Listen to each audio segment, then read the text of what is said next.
नमस्कार, स्वागत आहे तुमचे आमच्या चॅनेलमध्ये।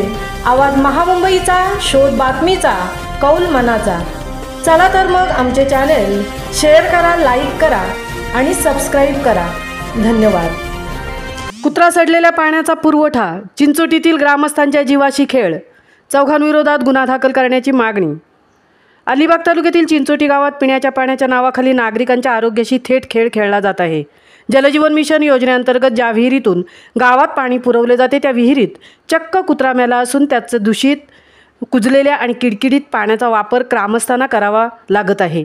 या अत्यंत धक्कादायक प्रकारामुळे गावात संतप्त वातावरण असून संबंधित प्रशासन व ग्रामपंचायत अधिकाऱ्यांविरोधात कारवाईची मागणी जोर धरू लागली आहे।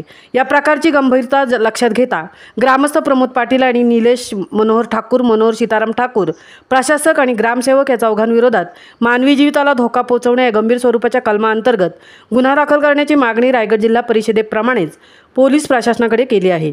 मुद्दाम दुर्लक्ष, ग्रामस्थांनी वेळोवेळी ही बाब संबंधितांच्या निदर्शनास आणून दिली असूनही कोणतीही दखल घेण्यात आली नाही। कुत्रा विहिरीत मृतावस्थेत असल्याचे लक्षात आल्यानंतर देखील विहीर स्वच्छ करण्याऐवजी त्याच पाण्याचा पुरवठा सुरू करण्यात आला आहे। या प्रकारामुळे अनेक ग्रामस्थांना उलट्या, जुलाबासारख्या आजारांनी ग्रासले असून लहान मुलांचे आरोग्य विशेषतः धोक्यात आले आहे। महिलांची वर्गणी त्यावरही फसवणूक, गावात पाणी पुरवठा ठप्प झाल्यानंतर महिलांनी प्रत्येकी 1000 रुपये वर्गणी काढून पाणी योजना सुरू केली होती, तरी देखील संबंधित कर्मचारी महिन्याला 10,000 रुपये पगार घेऊनही नागरिकांना सडलेले, कुजलेले व दुर्गंधीयुक्त पाणी पाजत असल्याचा आरोप आहे। पंचनामा करून तात्काळ कारवाई करा।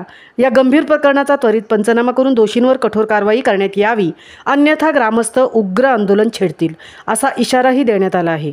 जलजीवन मिशनसारख्या योजनेचा असा उघड अपमान होणं म्हणजे सरकारी यंत्रणांची निष्क्रियता आणि ग्रामस्थांच्या जीवाशी होणारी थट्टा। या प्रकरणात मानवी जीविताला थेट धोका आहे। प्रशासनाने तात्काळ गुन्हे दाखल करून दोषींना शिक्षा केली नाही तर आम्ही न्यायासाठी कोर्टाचा दरवाजा ठोठावू, असं मत प्रमोद पाटील, तक्रारदार, चिंचोटी। आवाज महामुंबईचा चॅनेलसाठी निलेश फुंडेंसह तृप्ती भोईर, रेवदंडा।